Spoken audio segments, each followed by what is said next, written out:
Now, if you enjoy 10-man as much as I do, because actually I would say I have a lot more fun in 10-mans, even though the loot is a lot more rewarding from 25. I just popped up on the screen. I didn't even mean to do that. Great start. Then I just want to take 10 minutes just to talk you through how we done a tribute to Insanity on 10-man. Don't get me wrong, there's loads of ways you can do this in terms of tactics on the actual bosses, as well as group composition, but I'm just going to talk you through ours. So group composition wise, we 1 tank, 2 healed, and then 7 DPS. We used a protection paladin as the tank, and then we used a holy paladin being me, and a disc priest being Juba. We thought ahead and made sure that for the last boss we had healing reduction in the form of wound poison from the rogue, and we obviously wanted a bloodlust as well, just to give us as much chance as possible. Now the one bad thing about the PTR in comparison to how it will be on live is on the PTR, not only have I got frames overlapping and it's all just a bit of a mess, but your personal cooldowns and things like bloodlust don't reset after each fight. So like you can see, we used it now on the worms, but now we've got 10 minutes where we're not going to have it. And on the basis that you rip through this in 25-30 minutes tops,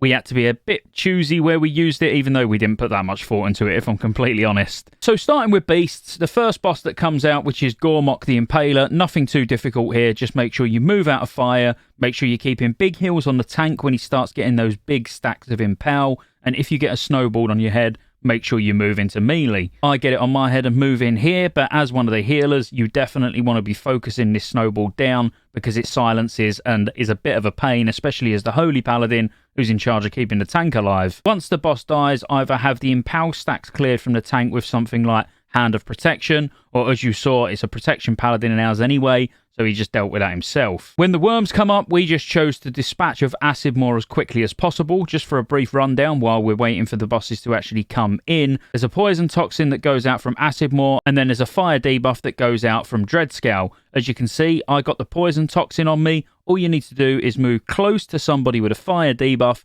which at this moment in time will be the tank, and it clears the toxin. Now, the whole aim here is just to get rid of Acid Maw as quickly as possible, because he's the one that does the poison toxin, and it's just a bit of a pain. So if in 10-man you can do what we done, and get rid of Acid Maw before they even submerge, you're going to have a nice clean time when they do come back up, because you're only going to have one worm come back up. Now, before the submerge, he would have been putting the fire debuff on the tank, but now he actually puts it on the raid, so it's important that you stay 10 yards apart, because it does splash to everyone. So if you've got a couple of melee, make sure they're 10 yards apart on either side of the worm, and other than that, really, it's just nuke it down and GG. Once Dreadscale dies, we're going to be waiting for the next boss to spawn, which is going to be Ice Howl. Now, this is very straightforward. If you've done the worms and you're clean like we are with all 10 people alive still, you'll have no issues on this whatsoever. He does hit the tank pretty hard, and he also does a periodic knockback, so you're going to want to make sure you position the boss so the melee are getting knocked back into the wall. Other than that, he's going to do a massive crash, which is really the noob test of this particular boss encounter. And he also does that breath that you just saw there, which is just conal. So again, you want to spread around the boss as best you can, so you're not actually all getting hit by that at the same time. But this is the big mechanic. You're going to get knocked back. It's the perfect time when it does the massive crash to use a D-sack, because it does actually a substantial amount of damage. He's going to pick a random target, and as you saw, he's going to then charge into them. You don't want him charging into them because he'll enrage. You want him to miss them and charge into the wall, at which point he gets stunned and he takes increased damage, so this is a good burn phase. If you can get through the worms without worrying about having to use Bloodlust, and you're playing on live, so it's actually going to reset at the end of the encounter anyway, the first crash is a good time to use Bloodlust and get out as much damage as possible. But on 10-man, it just don't really matter. Once the boss is dead, loot it and get ready for Giraxis. After a lengthy amount of RP, the boss will start. Now, the way you're actually meant to do the fight and the way we do it differs greatly, but ideally you want to spread out because it does sort of a chain lightning, but it's a fire chain lightning. And it hits up to 5 people and increases in damage with each jump.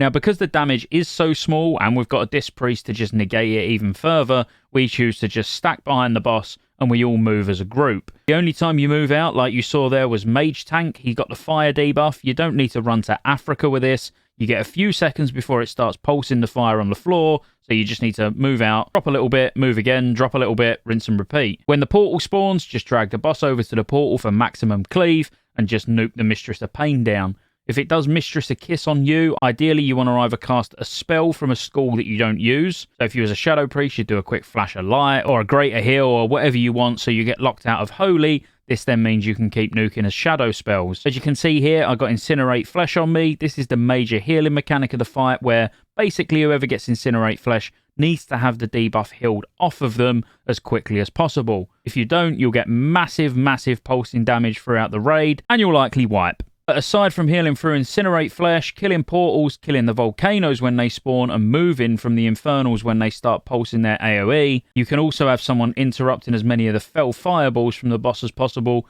just to minimize damage even further.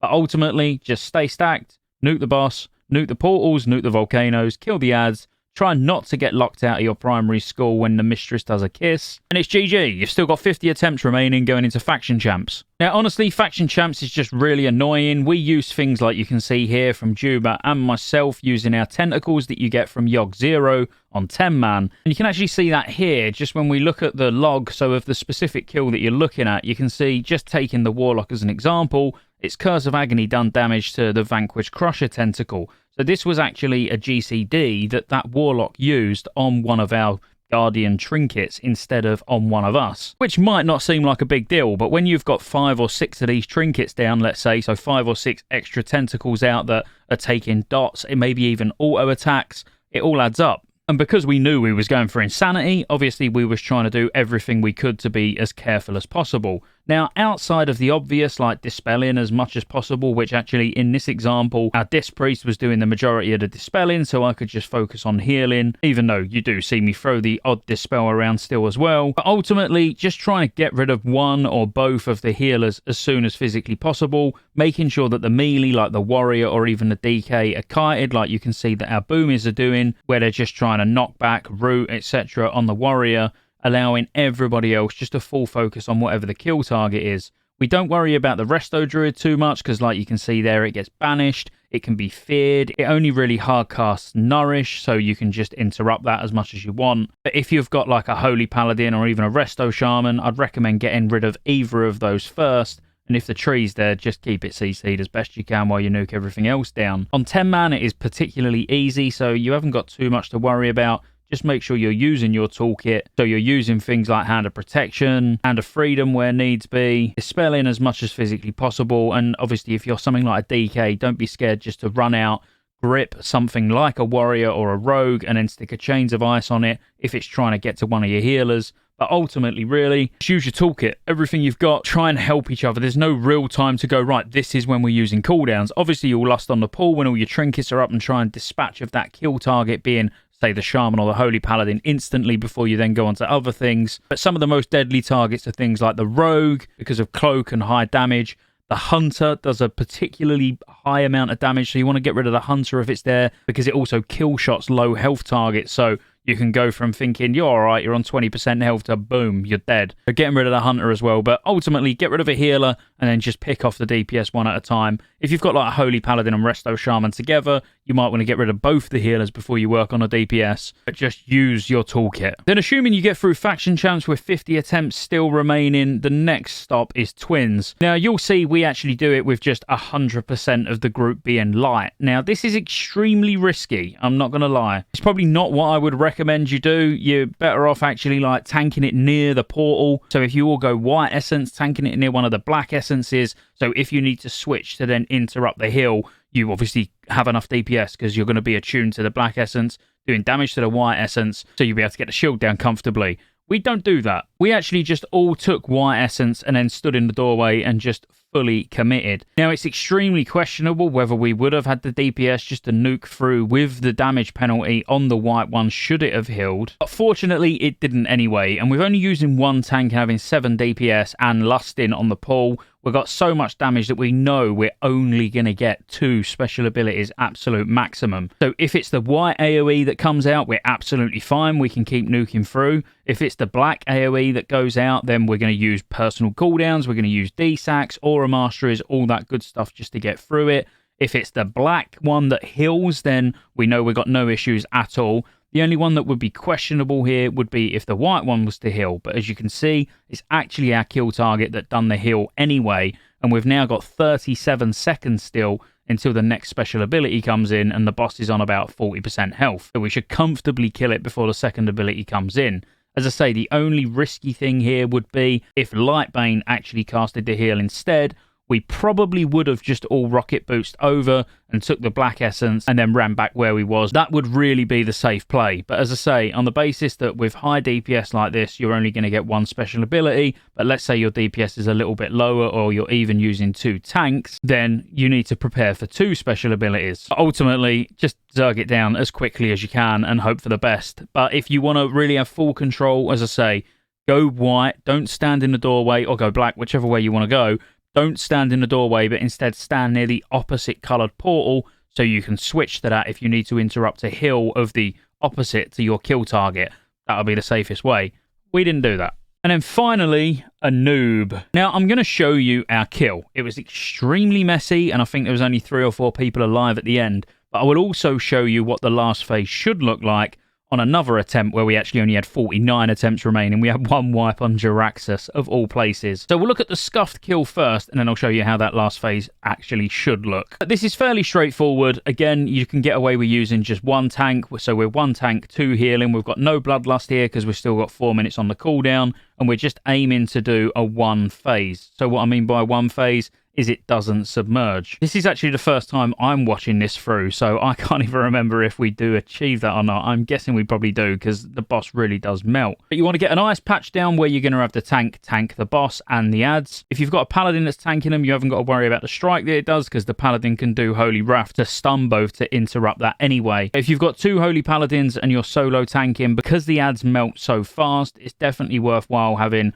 your non-tank paladin do an AoE stun once they're in position, and then your prop paladin can then just do his AoE stun when they're casting Shadow Strike. It just helps reduce a lot of damage on the tank, and as I say, these ads do die incredibly fast anyway. The boss is going to push to the second phase, which is where you get Leeching Swarm going out of 30%, and as you can see, the boss has died incredibly fast. This is where it all goes wrong in this run. We're very lucky we get the kill, to be fair. In terms of actually healing it, me and Juba together, which is the Disc Priest, I think this might have even been the first 10-man we healed together on this particular boss. So it was more of a lack of coordination than anything else. And it really is just a case of making sure you kill him before you all die. Making sure 1 healer's focused on the tank, whilst the other healer's focused on the penetrating cold. It weren't actually quite as messy as I remembered. There were 6 of us alive. We only lost 4, but 2 of those were the healers. Now, all I want to do is just show you that last phase again. And like you can see, this isn't a tribute to insanity because we only got 49 attempts. There was a wipe on Giraxis unnecessarily. But like you can see here, we're only 9-man before we even went into the phase. And we also never had wound poison or any sort of healing reduction on the boss. So it took an extended amount of time. But this was a lot more controlled, but it took a lot longer because we was keeping people on higher health. So it's not ideal, but it is a lot safer. We wasn't worrying too much about letting everyone run ridiculously low. We knew we was going to outdamage the amount of healing it was going to do. We was more worried about playing it safe. You absolutely can keep everyone's health around, let's say, 50% and the tank's full health, and still not worry about it being a wipe. And as you can see, everyone's health stayed very, very healthy. Excuse the pun. Is that really a pun? And that would have been a really comfortable kill. So you might actually be better off not being cocky and letting everybody get so ridiculously low, and instead keeping people a lot healthier. So if they get penetrating cold, you know they're not going to instantly die. And that's it. I hope you found some of this useful, some little tips in there on these bosses, and ultimately you can carry a lot of this over into 25-man as well, because other than the fact there's 25 of you, tactics-wise, not a lot changes. Be sure to like and subscribe, and I'll see you on the next one.